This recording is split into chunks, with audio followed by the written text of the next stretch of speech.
শেষের দিকে খুতবায় বর্ণনা করেন মুহাম্মদের কাছে যদিও টাকা পয়সা নেই গো, কিন্তু তবুও মুহাম্মদ আমাদের মক্কা শহরে যত সমস্ত সর্দার রয়েছে তাদের সঙ্গে যদি মুহাম্মদকে দাঁড়িয়ে দেওয়া যায় আর একে অপরের সঙ্গে যদি কম্পেয়ার করা যায় তবে আমাদের মুহাম্মদ সমস্ত সর্দারের থেকে উঁচু জায়গা পেয়ে থাকবে।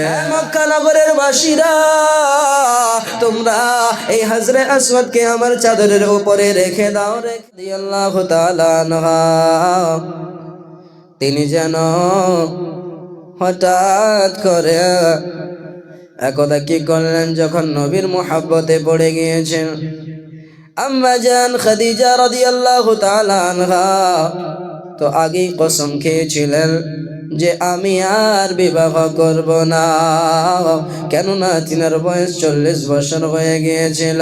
তিনি পুরা ইরাদা করেছিলেন যে আর আমি বিবাহ করব না। এবার তিনার কাছে বিবাহ করার জন্য তিনার চরিত্র এতই ভালো, এত সুন্দর, তিনার কথাবার্তা এত ভালো, এত মিষ্টি যে তিনার কথাবার্তা শুনিয়ে, তিনার চেহারা দেখিয়া, তিনার আখলাক দেখিয়া মক্কা শরীফে কুরাইশের বংশের সর্দার গণেরা সকলেই বিবাহের প্রস্তাব দিতেন। এবার হঠাৎ করে একদা কি হলো, আম্মা জান খাদিজা রাদিয়াল্লাহু তাআলা আনহা তাদের সমস্ত রকমের বিবাহের প্রস্তাব যেন রদ করে দিয়েছিলেন। কারণ ছিল একটা, আম্মা জান বলছেন আমার পূর্বে 2টা বিবাহ হয়েছে, এখন যদি আমি আবার বিবাহ করি, এবার আমি ইরাদা করলাম আর বিবাহ করব না। আম্মা জান আয়েশা সিদ্দিকা রাদিয়াল্লাহু তাআলা আনহার সর্বপ্রথমে জিনার সঙ্গে বিবাহ হয়েছিল, তিনার নাম ছিল আবু হালা।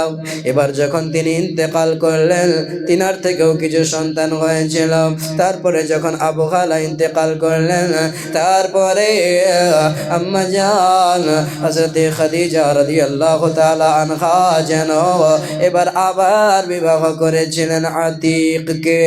এবার দ্বিতীয় বিবাহ যখন আতিককে করলেন, আতিককে বিবাহ করার পর কিছুদিন যখন কাটলো, আম্মা জান আয়েশা, আম্মা জান খাদিজা রাদিয়াল্লাহু তাআলা আনহা যখন তিনার সঙ্গে বিবাহ হলো, এবার তিনার থেকেও কিছু সন্তান হলো। তারপরে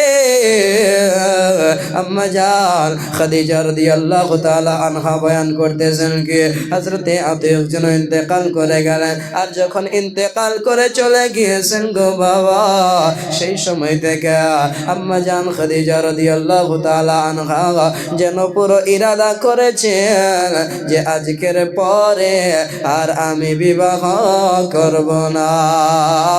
যখন এই ইরাদা করেছেন তারপরে কুরাইশ বংশের সর্দারেরা অনেকজন আসিয়া আম্মা জান খাদিজা রাদিয়াল্লাহু তাআলা আনহার কাছে যেন বিবাহের প্রস্তাব দিয়েছে। আম্মা জান খাদিজা রাদিয়াল্লাহু তাআলা আনহা সকলকে ফিরিয়ে দিয়েছেন, বলেছেন যে আমি তোমাদের সঙ্গে বিবাহ করব না। আল্লাহ আল্লাহ, যখন নবী পাক সাল্লাল্লাহু তাআলা আলাইহি ওয়াসাল্লামের নূরানি চেহারা দেখেছেন, দয়ার নবীর চেহারাখানা দেখেছেন, দয়ার নবী মায়ার নবী সাল্লাল্লাহু তাআলা আলাইহি ওয়াসাল্লামের সমস্ত ঘটনা শুনেছেন। শোনার পরে নবী পাক সাল্লাল্লাহু তাআলা আলাইহি ওয়াসাল্লামের প্রেমে পড়ে গিয়েছেন, হৃদয়ে হৃদয়ে যেন ভালোবাসা হয়েছে।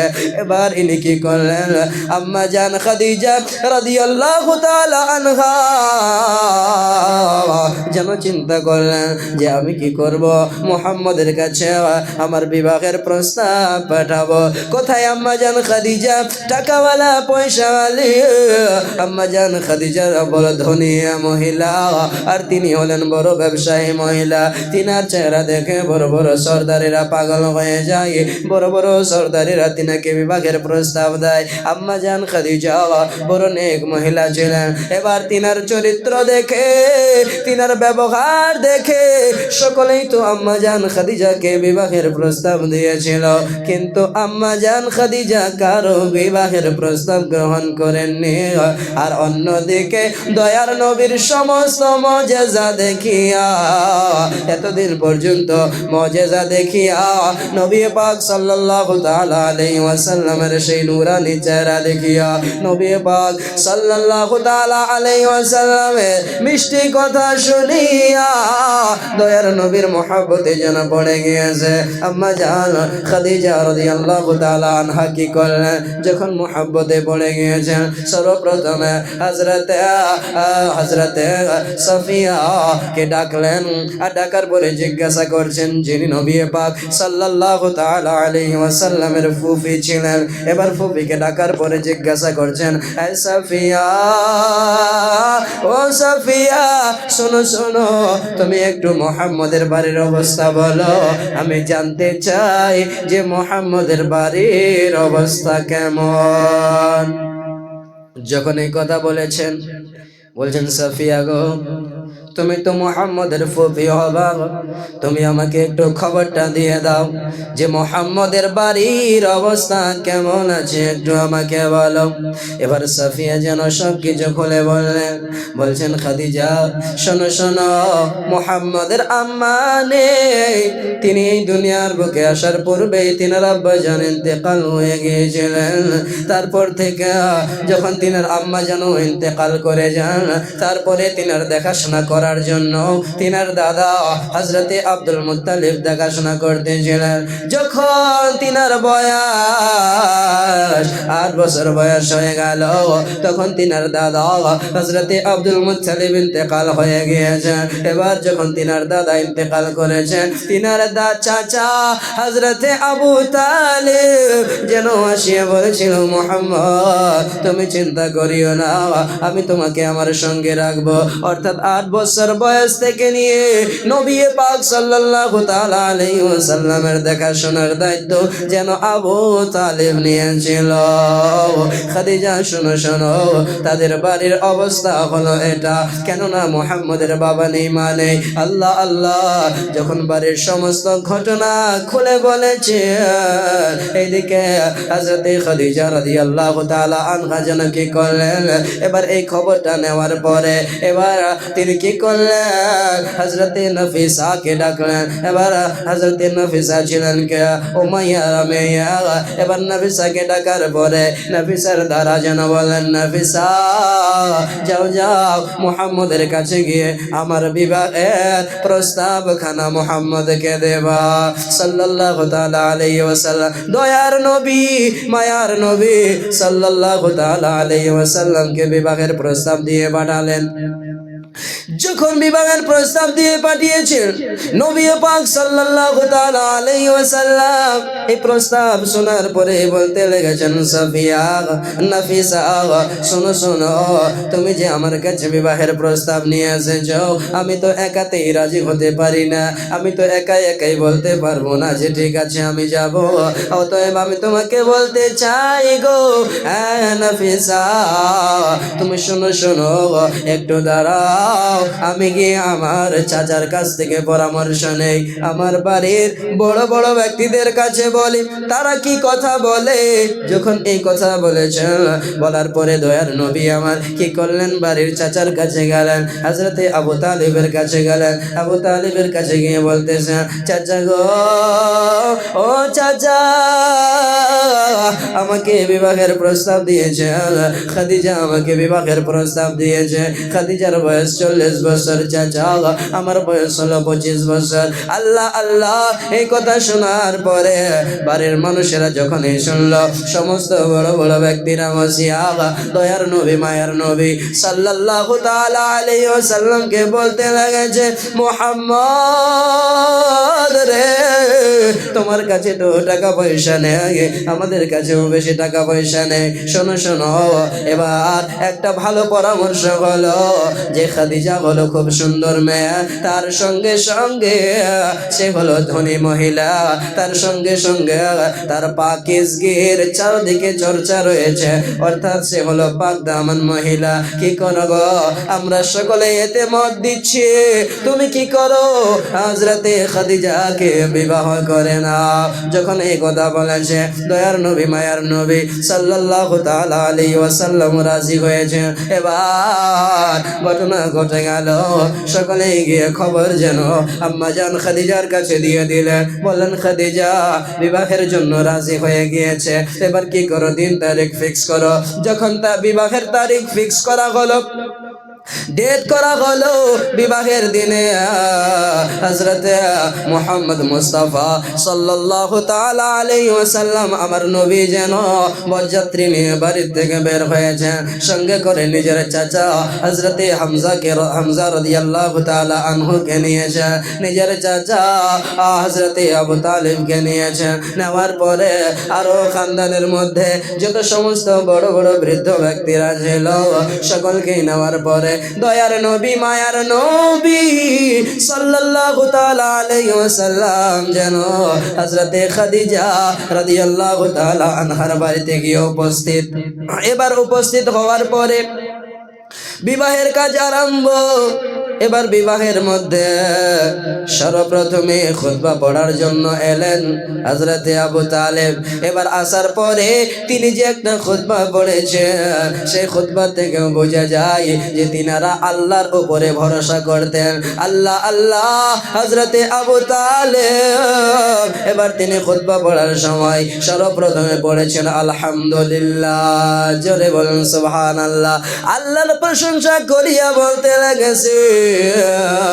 তিনার খুতবা থেকে এটাও বোঝা যায় যে নবী পাক সাল্লাল্লাহু তাআলা আলাইহি ওয়াসাল্লামের বিষয়ে তিনারা আগে থেকে কি রূপ ধারণা রাখতো। আল্লাহ আল্লাহ মুআজ্জিজ সামিন কেরাম, এবার নবী পাক সাল্লাল্লাহু তাআলা আলাইহি ওয়াসাল্লামের বিয়েতে যখন খুতবা পড়ছেন সর্বপ্রথমে আল্লাহর প্রশংসা করে, তারপরে নিজের খানদানের নাম নেন, বলেন হযরতে ইব্রাহিম আলাইহিস সালাম থেকে নিয়ে শুরু করে হযরতে ইসমাঈল আলাইহিস সালামের খানদানের মধ্যে আমরা আছি, তিনার সন্তান সন্ততির মধ্যে আমরা আছি, আমরা কাবা শরীফকে দেখাশোনার দায়িত্ব নিয়েছি।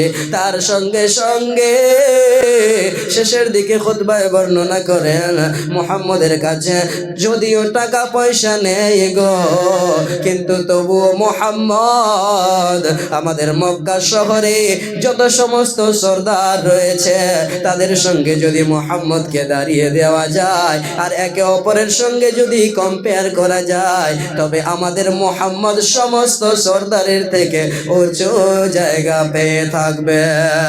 এই কথা যখন বলেছে খুতবা পড়ার পরে, তিনার খুতবার পরে আরো তিনার চাচাগণেরা আসলেন, আসার পরে এক এক করে খুতবা পড়লেন। আল্লাহ আল্লাহ এমন করে হযরতে খাদিজা রাদিয়াল্লাহু তাআলা আনহার বিবাহ সম্পন্ন হলো। এবার হওয়ার পরে হযরতে খাদিজা রাদিয়াল্লাহু তাআলা আনহা যেন নিজের সমস্ত মাল দৌলত কি করলেন, দয়ার নবী মায়ের নবী সাল্লাল্লাহু তাআলা আলাইহি ওয়াসাল্লামের কদম মুবারকে এনে রেখে দিলেন। আল্লাহ আল্লাহ এই কথা কি কবি বলেছেন, আল্লাহর নবী নূরের নবী গো, আপনি নবী আমার জীবনের জীবন।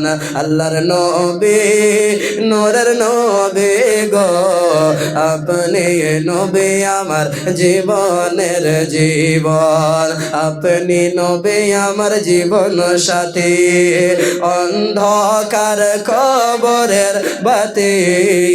আপনি নবী আমার জীবন সাথী, অন্ধকার কবরের বাতি। আপনি নবী আমার দুই জগতের ধন। আল্লাহর নবী নূরের নবী গো, আপনি নবী আমার জীবনের জীবন।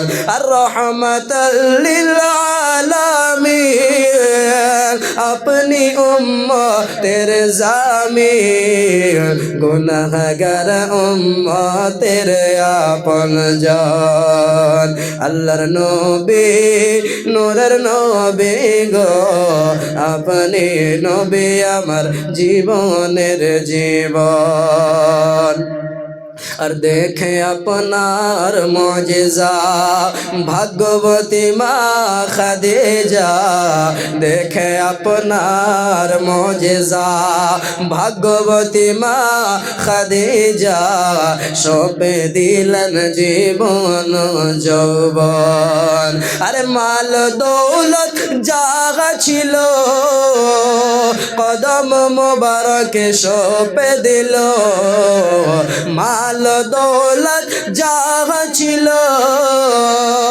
कदम मुबारके सौंपे दिलो अपनारे बनाइलो आपन अल्लाहर नबी नूरेर नबी गो अपने नबी आमार जीवनेर जीवन दयार नबी मायार नबी गो अपने नबी आमार जीवनेर जीवन अपने नबी आमार जीवन साथी अंधकार कबरेर बाती अपने नबी आमार जीवन साथी अंधकार कबरेर बाती अपने नबी आमार दुई जगतेर धन अल्लाहर नबी नूरेर नबी गो अपने नबी आमार जीवनेर जीवन दुरूद शरीफ अल्लाहुम्मा सल्ली अला सय्यिदिना मौलाना मुहम्मद व अला आले सय्यिदिना मौलाना मुहम्मद अल्लाहुम्मा सल्ली अला सय्यिदिना मौलाना मुहम्मद व अला आले सय्यिदिना मौलाना मुहम्मद सल्लल्लाहु ताला अलैहि वसल्लम एबार दयार नबी मायार नबी सल्लल्लाहु ताला अलैहि वसल्लमेर कदम मुबारके समस्त माल दौलत रेखे दिलेन और दयार नबीजी सल्लल्लाहु ताला अलैहि वसल्लमेर विवाहेर मध्य अम्मा जान খাদিজা রাদিয়াল্লাহু তাআলা আনহা যেন 25 বছর ধরে ছিলেন আর সেই 25 বছর পর্যন্ত আমার দয়ার নবীজি আর কোনো দ্বিতীয় বিবাহ করেননি আম্মা জান খাদিজা যতদিন ধরে নবী পাক সাল্লাল্লাহু তাআলা আলাইহি ওয়াসাল্লামের বিবাহে ছিলেন দয়ার নবী আমার আর কোনো বিবাহ করেনি আল্লাহ আল্লাহ দয়ার নবীর খিদমত করতে করতে নিজের পুরো জীবনটাকে কাটিয়ে দিলেন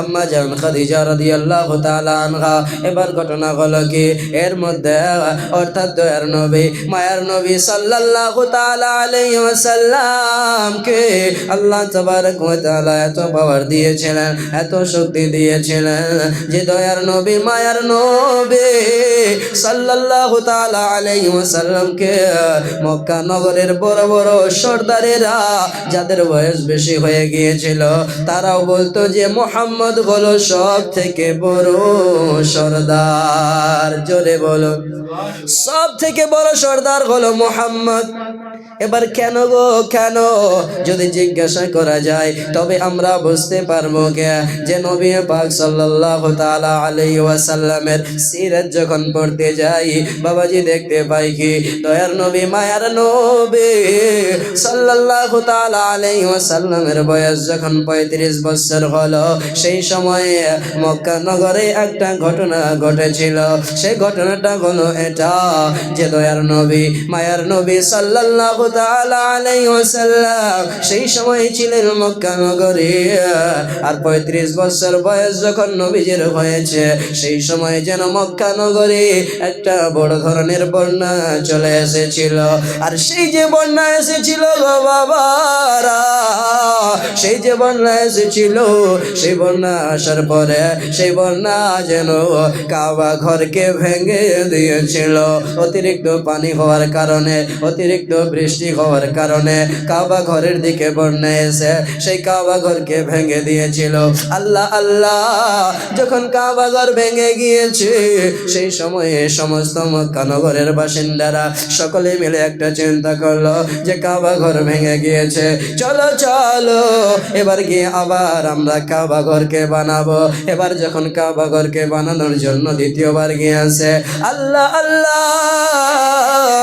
সমস্ত সর্দারেরা নিজের নিজের কওমকে, নিজের নিজের খানদানের মানুষকে বোঝাতে লাগলো তোমরা কি করো।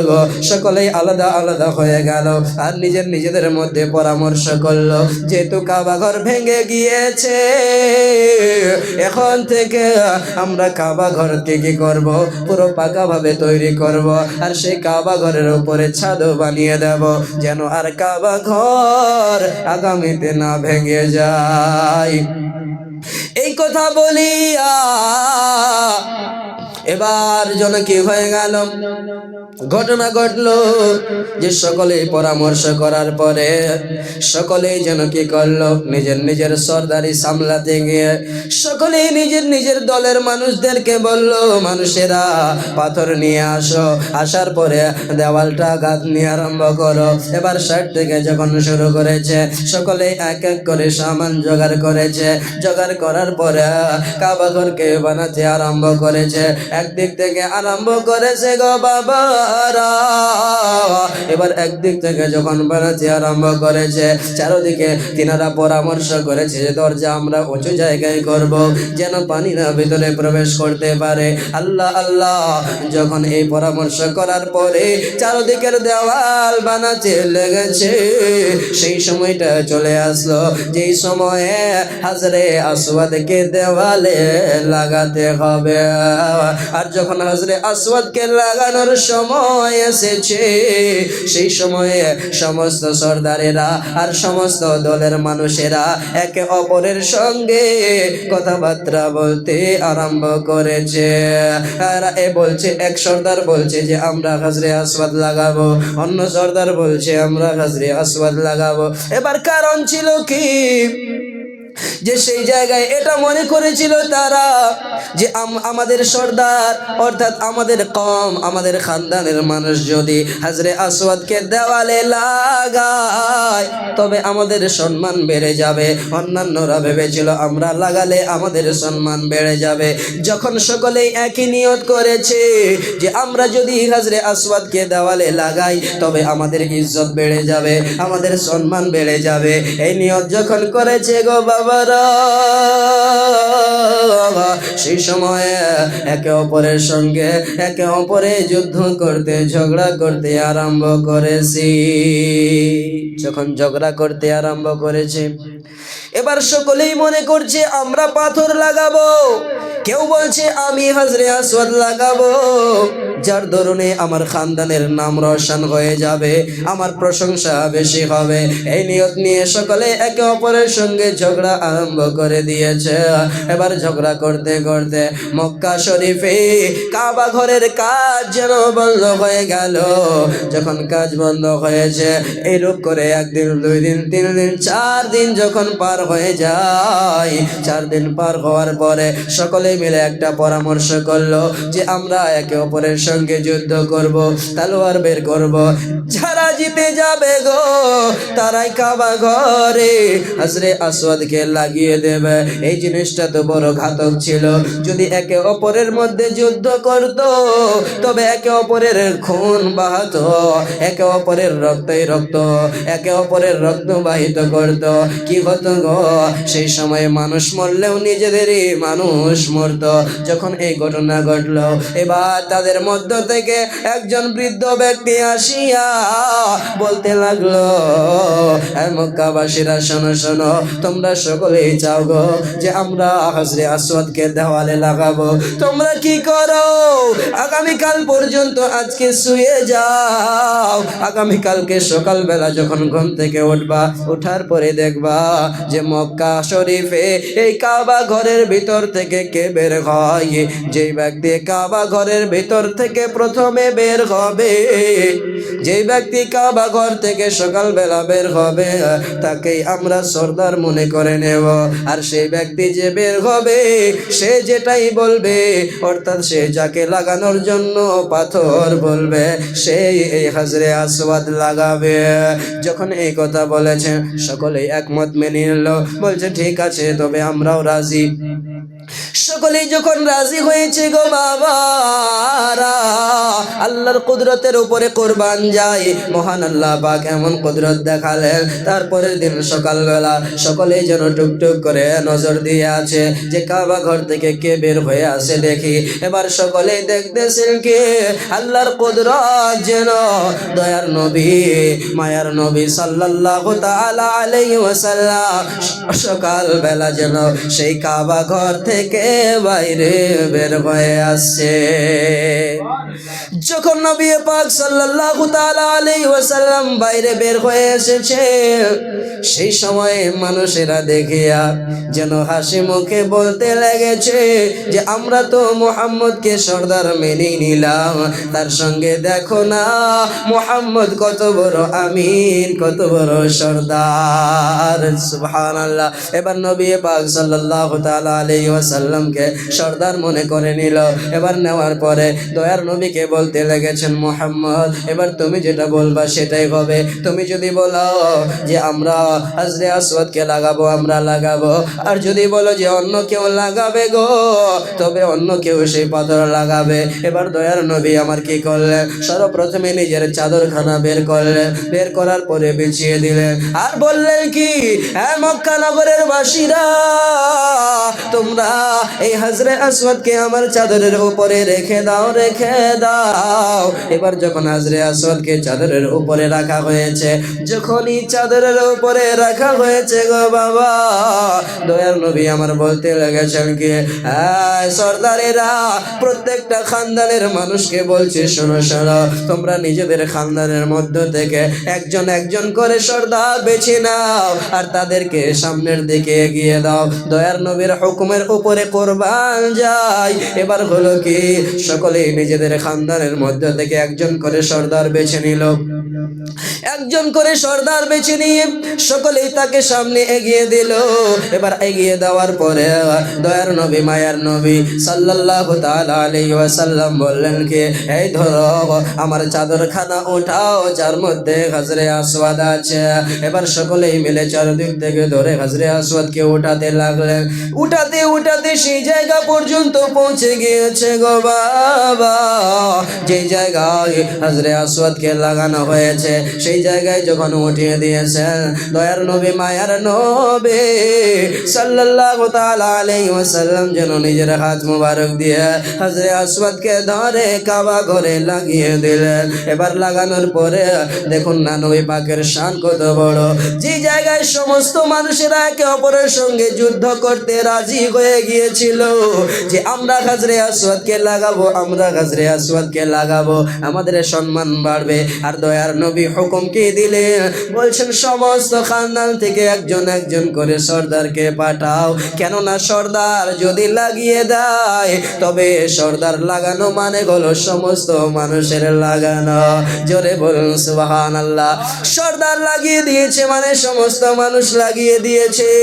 সর্দার মানে হলো সামনে থাকবে, সর্দার মানে হলো তোমাদের হুকুম উঠাবে, সর্দার মানে হলো তোমাদের সমস্ত বার্তা সামনে রাখবে। সেই সর্দার হয়ে যিনারা হাত লাগিয়েছেন গো বাবারা, একে অপরের মধ্যে আর যুদ্ধ থাকলো না, ঝগড়া থাকলো না, আর সকলেই যেন বেসাখত না চাইতেও নিজের জুবান দিয়ে বলে উঠলো, মুহাম্মদ যেন কত সুন্দর একটা পরামর্শ দিয়েছে গো, সত্যিকারের মুহাম্মদ হলো বড় সর্দার। সুবহানাল্লাহ। বাবাজিরা আমার, তাই তো বললাম নবী পাক সাল্লাল্লাহু তাআলা আলাইহি ওয়াসাল্লাম হলেন বড় সরদার। আর সেই কথাটাকে মানুষ কবি কত সুন্দর ভাষায় বলেছেন কি, সৃষ্টির সেরা সবার আলা নবীজি আমার, সৃষ্টির সেরা সবার আলা নবীজি আমার। ওরে মুমিন নবীর নামটি গাও না বারে বার, ওরে মুমিন নবীর নামটি গাও না বারে বার। সৃষ্টির সেরা সবার আলা নবীজি আমার, বলুন সৃষ্টির সেরা সবার আলা নবীজি আমার। আরে নবীকে যে ভালোবাসে আল্লাহকে সে ভালোবাসে। আরে এই কথাটা লেখা আছে কোরআনে আল্লাহর, সৃষ্টির সেরা সবার আলা নবীজি আমার, সৃষ্টির সেরা সবার আলা নবীজি আমার। তার সঙ্গে আবু জেহেল বলে নবীজিকে বলো গো কি আছে আমার হাতে। আবু জেহেল বলে নবীজিকে ভাতিজা বলো কি আছে আমার হাতে। আরে হাতের পাথর কলেমা পড়ে নবীর বারে বার, হাতের পাথর কলেমা পড়ে নবীর বারে বার। সৃষ্টির সেরা সবার আলা নবীজি আমার, সৃষ্টির সেরা